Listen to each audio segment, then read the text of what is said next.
किसी घने जंगल में गिद्धों का एक झुंड रह करता था।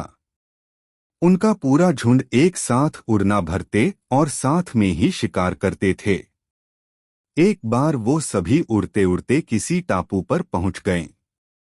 वहां बहुत सी मछली और मेंढक रहते थे। उन्हें वह टापू बहुत अच्छा लगा।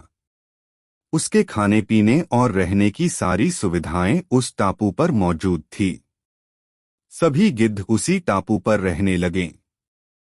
अब उन्हें शिकार के लिए कहीं जाना भी नहीं पड़ता था।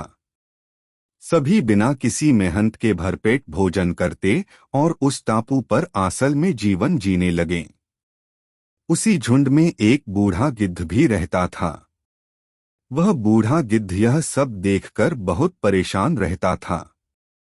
उसे अपने साथियों की आलस भरी दशा देखकर चिंता होने लगी। वो सभी गिद्धों को कई बार चेतावनी भी देता कि मित्रों, हमें फिर से शिकार के लिए उड़ान भरनी चाहिए ताकि हम अपना शिकार करने की कला को और भी मजबूत बनाए रख सकें। अगर ऐसे ही आलस करें तो एक दिन हम शिकार करना तक भूल जाएंगे। इसलिए हमें जल्द ही अपने पुराने जंगल में वापस जाना चाहिए। उस बूढ़े गिद्ध की सलाह सुनकर सभी गिद्ध हंसने लगे। वह उसका मजाक बनाने लगे।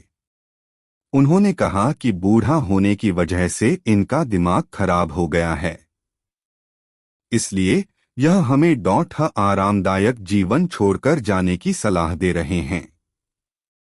ये कहकर गिद्धों के झुंड से उस टापू से जाने से मना कर दिया। इसके बाद वह बूढ़ा गिद्ध अकेले ही वापस जंगल में लौट गया। कुछ दिनों के बाद उस बूढ़े गिद्ध ने सोचा कि बहुत समय हो गया, चलो उस टापू पर जाता हूँ और वहां पर अपने सगे लोगों और दोस्तों से मिलकर आता हूँ। वह बूढ़ा गिद्ध जैसे ही उस टापू पर पहुंचा, वहां की हालत देखकर वह हैरान रह गया। वहां का दृश्य बहुत भयावह था। उस टापू पर मौजूद सभी गिद्ध मर गए थे। वहां पर सिर्फ उनकी लाशें ही पड़ी थी। तभी उसे कोने में एक घायल गिद्ध दिखाई दिया। वह उसके पास गया और वहां की हालत के बारे में पूछा।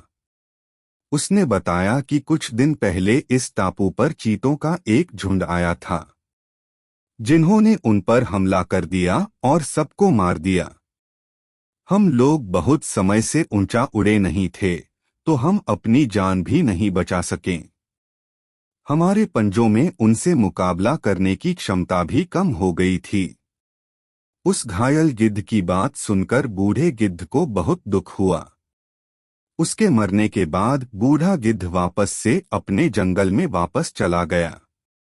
कहानी से सीख: हमें हर हाल में अपनी शक्ति और अधिकारों की रक्षा करनी चाहिए। अगर आलस की वजह से अपना कर्तव्य करना छोड़ देंगे तो भविष्य में यह हमारे लिए घातक हो सकता है।